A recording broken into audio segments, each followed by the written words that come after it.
जय जिनेन्द्र।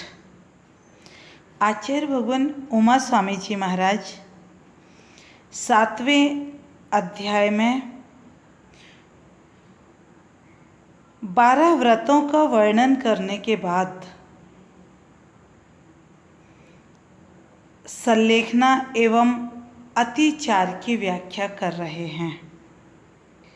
जो व्रती 12 व्रतों को धारण कर लेता है अथवा गृहस्थ अंतिम समय में प्रीतिपूर्वक संलेखना को धारण करने वाला होता है। इस बात को आचार्य भगवान 22वें सूत्र में बता रहे हैं। मरणांतिकीम संलेखनाम जोसिता, कि वह जो गृहस्थ है 12 व्रतों को धारण करने वाला है, वह मरणांतिक संलेखना अंतिम समय में संलेखना का प्रीतिपूर्वक सेवन करने वाला होता है।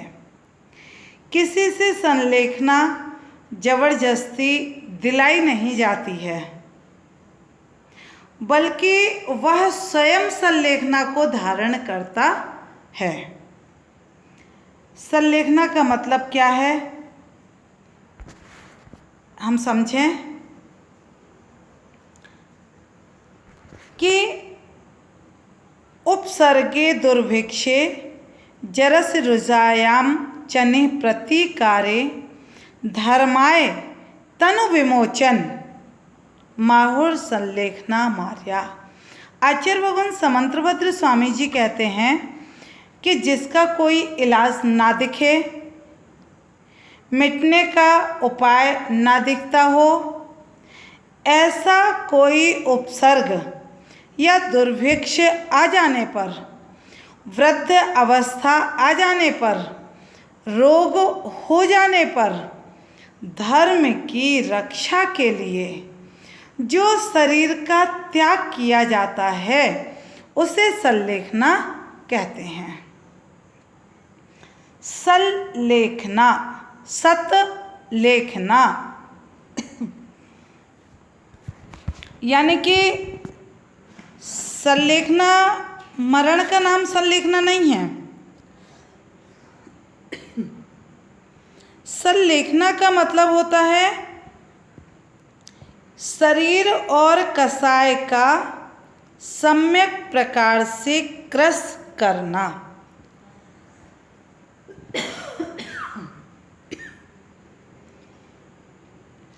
इसमें एक शब्द और आया है, जोशिता। जोशिता का मतलब होता है प्रीतिपूर्वक। इसमें 3 शब्द हैं, मरणांतिकीम, संलेखनाम और जोशिता। संलेखना शरीर और कसाय का अच्छे प्रकार से क्रश करना। मरणांत, मरणांत का मतलब होता है वर्तमान भाव का अवसान, मरणांत है। और जोशिता का मतलब होता है प्रीतिपूर्वक, मतलब हमारे इस वर्तमान भाव के अंत में प्रीतिपूर्वक व्रती जीव संलेखना को धारण करता है, यानी शरीर और कसाय को सम्यक प्रकार से क्रश करता है।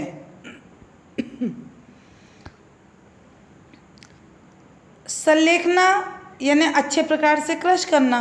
अब क्या क्रश करना, एक तो शरीर को क्रश करना, काय यानी बाहरी शरीर, और कसाय यानी भीतरी परिणाम। अब शरीर को क्रश कैसे करेगा, अनशन, रस परित्याग आदि के क्रम से क्रश करेगा शरीर को, लेकिन इतना ही क्रश करे कि परिणाम आकुलित होकर आराधना से चलायमान ना हो पाए। और जो कषाय है, कषाय ने भीतरी जो हमारे परिणाम चल रहे हैं उस समय, शुभ ध्यान स्वाध्याय आदि पूर्वक निज परमात्मा स्वरूप के सेवन से इस प्रकार की मोह राग द्वेष आदि से अपना ज्ञान दर्शन परिणाम मलिन ना हो। इस प्रकार कषाय को भी धीरे धीरे क्रश करता है संलेखना धारण करने वाला, और शरीर को भी क्रश करता है।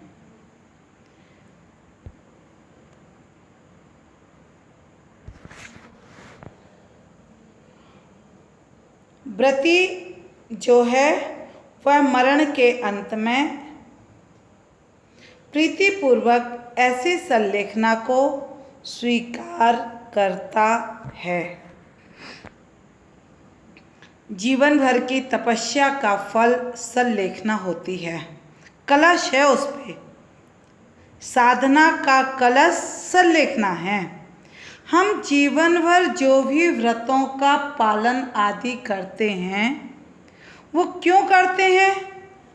कोई उपवास कर रहा है, कोई एकासन कर रहा है, तरह तरह के व्रत नियमों का पालन कर रहा है। इससे क्या होगा? ये अंतिम समय के लिए अभ्यास चल रहा है कि जिसने जीवन भर कुछ नहीं किया होगा और अंतिम समय यदि उसका भोजन पानी आदि का त्याग करा दिया जाएगा तो उस समय उसको उसके परिणाम खराब नहीं होंगे, उसको वेदना नहीं होगी। हम प्रत्यक्ष रूप में भी देखते हैं, जो व्यक्ति कभी कुछ त्याग आदि नहीं करता है और चाय आदि हमेशा पीता है, और मान लो किसी दिन उसने व्रत किया, रविवार आदि का कभी उसके भाव हुए व्रत करने के, तो पता चला पूरे दिन सिर ही दुख रहा है, पड़े हैं, उठने की हिम्मत ही नहीं है। और जिस व्यक्ति का अभ्यास होता है वह बड़ी खुशी खुशी सब कुछ कर लेता है। अब मान लो ऐसी कोई बीमारी हो गई कि अब शरीर के भीतर कुछ जा ही नहीं रहा है, तो उस समय वो खाली पेट में भी अपने परिणामों को कैसे संभाल सके? यह अभ्यास ही जीवन भर किया जाता है कि अंतिम समय संलेखना के समय हमारे परिणाम संभले रहें हर परिस्थिति में। इसके लिए अभी से अभ्यास किया जाता है संलेखना का। आगे आचार्य भगवान सम्यक दर्शन के अतिचार कहते हैं। शंका कांक्षा विचिकित्सान्य दृष्टि प्रशंसा संस्तवाः सम्यक दृष्टेरतिचाराः। शंका कांक्षा विचिकित्सान्य दृष्टि प्रशंसा संस्तवाः सम्यक दृष्टेरतिचाराः। सम्यक दर्शन के 5 अतिचार कह रहे हैं। शंका, शंका का मतलब है कि आत्मा को अखंड अविनाशी जानकर भी 7 प्रकार के भय को प्राप्त ना होना। क्योंकि सम्यक दृष्टि जीव के, आचार्य ने कहा है, सम्मा दिट्ठी जीवा निशंका निर्भया होंती। सम्यक दृष्टि जीव जो है वह निशंक होता है और निर्भय होता है। शंका का मतलब है कि जिनेंद्र भगवान के वचनों में संदेह करना। यदि हमारे मन में किसी प्रकार से संदेह आ गया कि पता नहीं जिनेंद्र भगवान ने जो कहा है वो सही है कि नहीं है, तो ये सब क्या हो गया?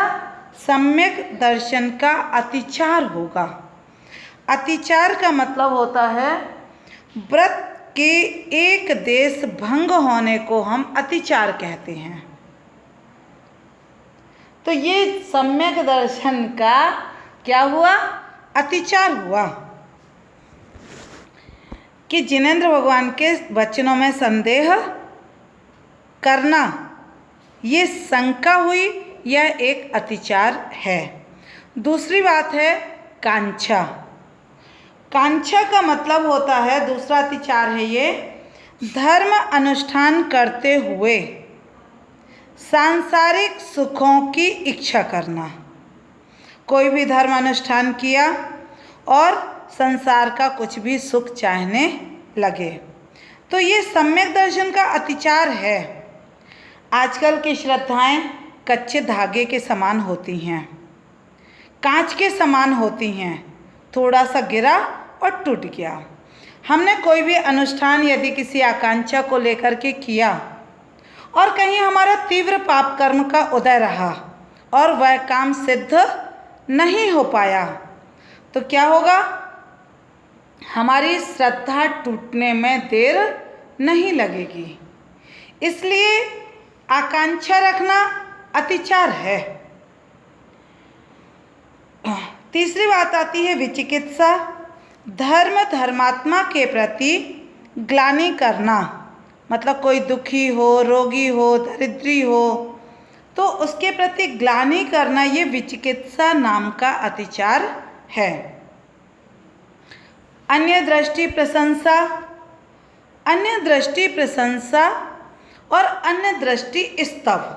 हम प्रशंसा और स्तव में अंतर समझें थोड़ा सा।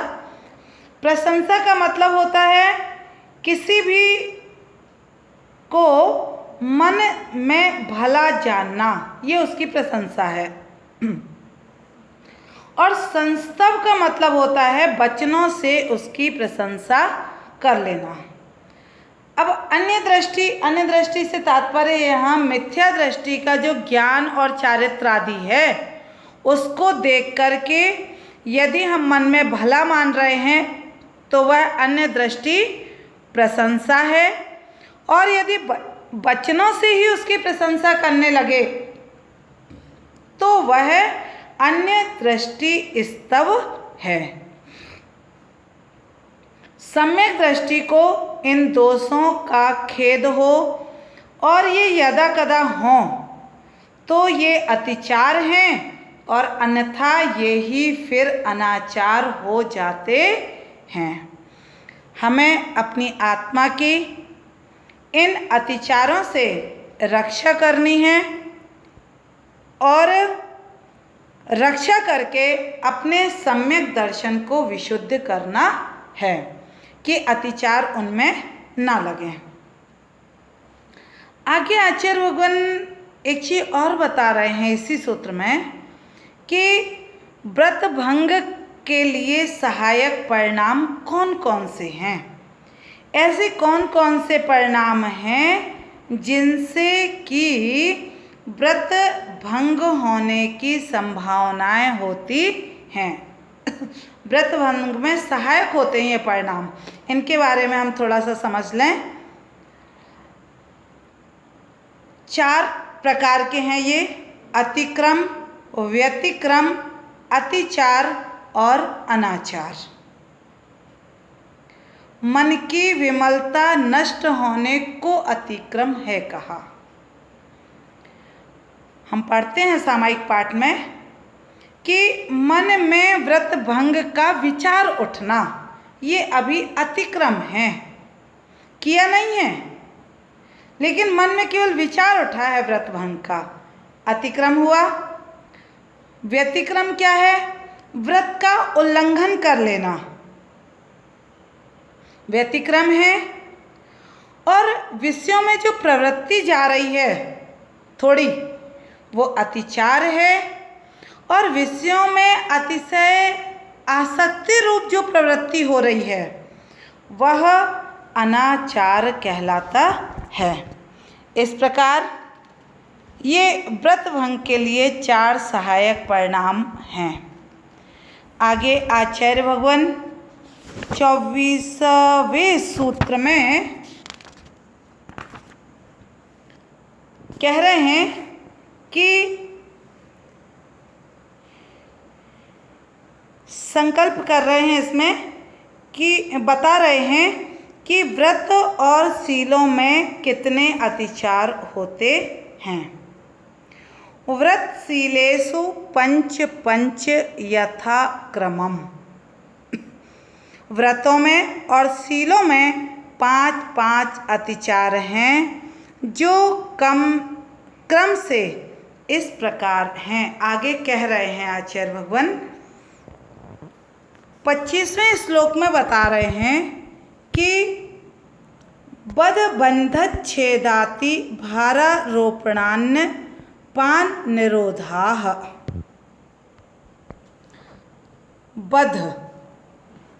बध यानी होता है कि किसी को अपने इष्ट स्थान में जाने से रोकना, ये बध है। और ये बंध है। बंध क्या है? किसी को अपने इष्ट स्थान में जाने से रोकना। दूसरा आता है बध, डंडा चाबुक आदि से प्राणियों को मारना, ये बध है। छेद, नाक कान आदि अवयवों को छेद देना, ये छेद है। अति भारारोपण, उचित भार से अधिक भार को लादना। जैसे रिक्शे वाला है, उसकी कैपेसिटी है कि वो 2 व्यक्तियों को बैठाता है। हमने पैसा बचाने के चक्कर में 3 बैठ गए, 4 बैठ गए, तो ये उसके ऊपर अति भारारोपण कर रहे हैं। ऐसे ही घर का काम है, किसी भी एक व्यक्ति के ऊपर सारा काम लाद दिया, बाकी सब ऐसे कर रहे हैं, तो ये क्या हुआ? उसके ऊपर काम का भार अधिक कर दिया। इन सब कार्यों से अहिंसा अनुव्रत में अतिचार लगते हैं। अन्नपान निरोध, भूख प्यास में बाधा कर अन्नपान का निरोध कर देना। जैसे हमारे आश्रित, मान लो कोई नौकर आदि काम कर रहे हैं, अधीनस्थ व्यक्ति काम कर रहे हैं हमारे, और उन्होंने कहा कि हम भोजन कर आएँ, टाइम हो गया है, तो आपने क्या कह दिया? अरे अभी रुको, ये काम और निपटाओ, फिर कर आना भोजन। तो क्या कर लिया हमने? अन्नपान का उसके लिए निरोध कर दिया, अंतराय डाल दिया। हमारे अधीनस्थ लोग, हमारे ऊपर जो आश्रित लोग हैं भोजन पानी के लिए, उनको समय पर भोजन पानी आदि देना चाहिए, तो हम इस अतिचार से बचे रहेंगे। यदि गाय भैंस आदि हमारे यहाँ हैं, तो उन गाय भैंस आदि को भी हमें समय समय पर भोजन आदि देना चाहिए। इससे हम इस अतिचार से बचे रहेंगे। जय जिनेंद्र।